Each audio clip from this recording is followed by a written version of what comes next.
पार्टीखौ हगारनांगौ जानायनि कारना जाहैबाय हाग्रामानि जितु नेतृत्व बा बिथांनि दल सालायनाय बेनि सायाव असन्तुष्ट दला गणतान्त्रिक दल जानानै गैया बिपिएफ दला दिनैनि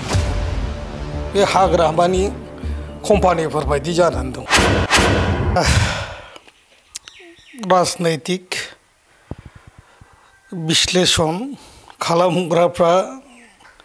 बे खोथाखौ खालामबाय थागोन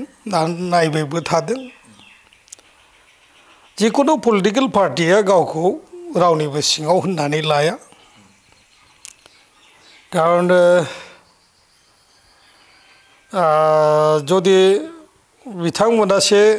थि पजिशनाव दं होननानै गावखौ साननानै लादोंब्ला दिनैनि दिनाव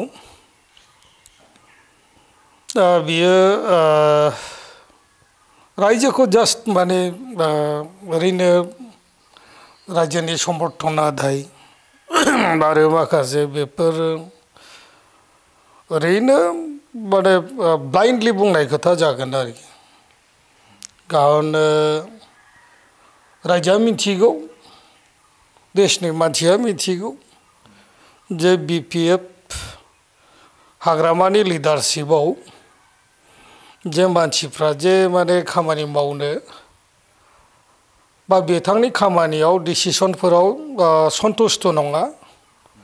जायनि थाखाय बहुत दैदेनगिरिफोर दा मख'नो गोनांब्लाथ' भाइस प्रेसिडेन्टमोन चन्दन ब्रह्म 3 टाइम्सनि मन्थ्रिमोन आसामनि केबिनेट मन्थ्रि दा बिनि उनाव बुंनो हायो माने खाम्फा बरगयारी डेपुटि चिफ बिटिसि आराम्भनिफ्रायनो जोबजासे डेपुटि चिफ जानानै दंमोन आरो जोंबो बिदिनो पार्टीखौ हगारनो गोनां जादों पार्टीनि खोथायाव नङा पार्टीखौ हगारनांगौ जानायनि कारना जाहैबाय हाग्रामानि जितु नेतृत्व बा बिथांनि दल सालायनाय बेनि सायाव असन्तुष्ट कारण बिथाङा दलखौ गाव हारसिं गोसो जाना जि गोसोखाङो बेखौनो खामानि मावो बेयो गणतान्त्रिक बा गणतन्त्र होननाय बुस्थुखौ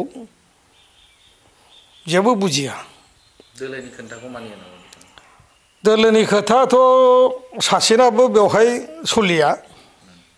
दा बेफोरबायदि सालायनो नागिरो जे दला ओंखायनो आं बुंदों दला गणतान्त्रिक दल जानानै गैया बिपिएफ दला दिनैनि दिनाव बे हाग्रामानि कम्पानिफोर बायदि जानानै दङ आं बेखौ बुंगोन आरो 1 नम्बराव दं ना 2 नम्बराव दं बा माने 3 नम्बराव दं बिथाङाथ' दाबि खालामनानै लानो हागौ खिन्थु इलेक्सनाथ' फैगासिनो दं इलेक्सननि रिजाल्टनि उनावसो बे खोथाखौ बुजिगोन सोर 1 नम्बराव दं सोर 2 नम्बराव दं सोर 3 नम्बराव दङ दा बेफोरखौ फैगौ समावसो बुंगोन